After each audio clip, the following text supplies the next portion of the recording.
Shalom, salam sejahtera dan selamat pagi Bapak, Ibu, Saudara-saudari dimanapun berada. Salam jumpa kembali dalam Renungan Harian Toraya, edisi Sabtu 26 April 2025. Kita patut bersyukur oleh karena pemeliharaan dan penyertaan Tuhan, sehingga pada saat ini kita masih diberi kehidupan dan kesempatan untuk menikmati hari baru, hari karunia Tuhan. Dan untuk mengawali aktivitas kita di hari ini, mari kita bersama-sama mengambil waktu sejenak untuk belajar firman Tuhan yang terambil dari Mazmur 150 ayat 1 sampai dengan ayat yang ke-6. Sebelum kita membaca dan merenungkan firman Tuhan, mari kita satu dalam doa. Kita berdoa. Bapa dalam surga, Bapa yang punya hidup dan kehidupan kami bersyukur atas kehidupan baru yang Tuhan masih anugerahkan kepada kami semua. Dan untuk mengawali aktivitas di sepanjang hari ini, kami akan membaca dan merenungkan firman-Mu. Namun sebelum itu, Bapa di surga, kami mohon dengan kuat kuasa Roh Kudus Tuhan, mempersiapkan hati dan diri kami, agar apa yang kami baca dan renungkan pada pagi ini, boleh kami pahami, boleh kami praktekkan dalam kehidupan kami sehari-hari. Karena itu ya Tuhan, bersabdalah kepada kami semua, karena sesungguhnya kami telah siap mendengarkan firman-Mu. Di dalam nama Tuhan Yesus Kristus kami berdoa. Amin. Pembacaan kita dari Mazmur 150 ayat 1 hingga ayat yang ke-6 berbunyi, Haleluya, Haleluya, pujilah Allah dalam tempat kudusnya, pujilah Dia dalam cakrawalanya yang kuat, pujilah Dia karena segala keperkasaannya, pujilah Dia sesuai dengan kebesarannya yang hebat, pujilah Dia dengan tiupan sangkakala, pujilah Dia dengan gambus dan kecapi, pujilah Dia dengan rebana dan tari-tarian, pujilah Dia dengan permainan kecapi dan seruling, pujilah Dia dengan ceracap yang berdenting, pujilah Dia dengan ceracap yang berdentang. Biarlah segala yang bernapas memuji Tuhan. Haleluya. Amin. Dari pembacaan kita diberi tema nyanyian kekal bagi Tuhan.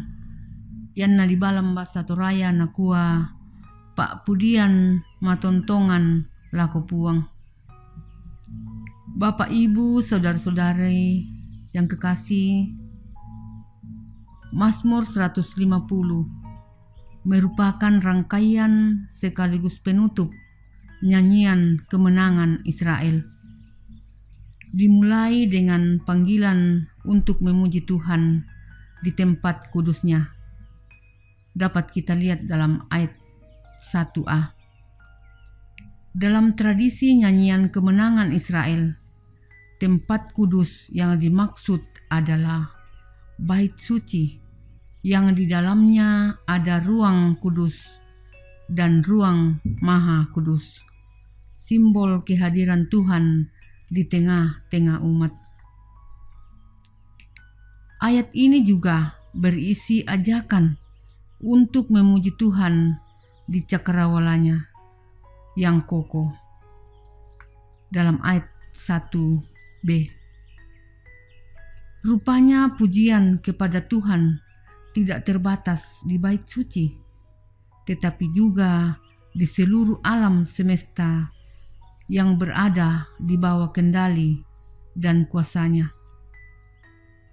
Pujian kepada Tuhan dinaikkan secara total dengan melibatkan berbagai alat musik, sangkakala, gambus, kecapi, rebana, seruling, ceracap dalam ayat yang ketiga sampai dengan ayat yang kelima,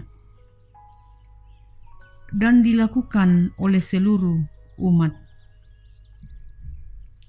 Kita dapat membayangkan kemeriahan yang terjadi di sekitar bait suci dalam arak-arakan nyanyian kemenangan ini, penuh dengan bunyi-bunyian musik, tari-tarian sukacita, dan gemuruh suara umat berpadu melantunkan lagu-lagu pujian. Muara dari seluruh keberadaan hidup orang beriman pada akhirnya adalah pujian kepada Tuhan.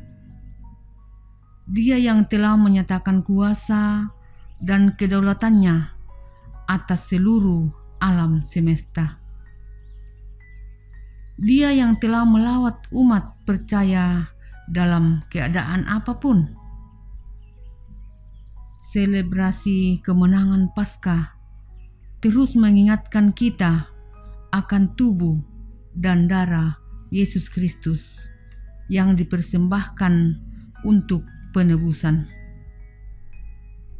Sebelum ada nyanyian, ada luka. Sebelum ada sorak-sorai, ada tangis. Sebelum ada kemenangan, ada salib. Bapak Ibu yang sama-sama berbahagia, Paskah menyadarkan kita bahwa melalui penderitaan Kristus, kita dipulihkan untuk menjadi bagian dari nyanyian kemenangan ini. Luka yang kita bawa, beban yang kita tanggung, telah diubah oleh karya salib menjadi nada pujian yang indah. Jadi, ketika kita merenungkan Mazmur 150 dalam Minggu Paskah ini, pesannya bukan hanya tentang alat musik atau tari-tarian, melainkan tentang hidup yang seluruhnya diarahkan kepada Dia yang telah mengangkat kita dari keterpurukan menuju kemenangan. Pujian bukanlah sekedar perayaan, tetapi sebuah respon total dari hidup yang telah disentuh oleh anugerahnya. Di dalam Kristus yang bangkit, hidup kita menjadi sebuah nyanyian kekal untuk kemuliaan-Nya. Terpujilah Tuhan. Amin. Setelah kita membaca dan merenungkan firman Tuhan, mari kita berdoa. Terima kasih ya Tuhan buat firman kebenaran-Mu yang sudah diperdengarkan dan dinyatakan lewat renungan kami pada pagi ini.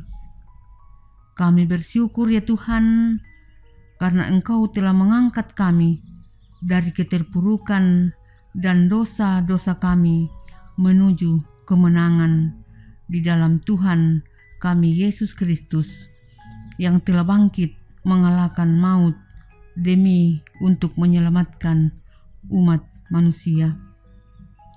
Karena itu ya Tuhan, bentuk kami sesuai dengan yang Tuhan kehendaki.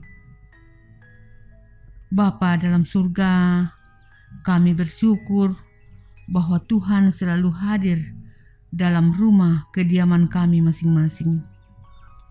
Tuhan selalu hadir dalam setiap suka duka perjalanan hidup kami. Tuhan selalu hadir dalam setiap pergumulan yang dihadapi anak-anak Tuhan, yang bergumul masalah tempat tinggal, yang bergumul karena ekonomi, biaya anak sekolah, yang bergumul karena putus pekerjaan, yang bergumul karena bencana alam, semuanya kami serahkan kepadamu. Kiranya Tuhan menunjukkan yang terbaik dalam penyelesaiannya sesuai dengan cara Tuhan sendiri. Tuhan Allah Bapa dalam surga, tuntun dan sertai kami agar apapun yang kami kerjakan dan lakukan sepanjang hari ini boleh kami lakukan hanya seturut dengan kehendak Tuhan saja. Ini doa dan harapan yang kami bawa dalam nama Tuhan Yesus Kristus, Juru Selamat kami yang hidup. Amin.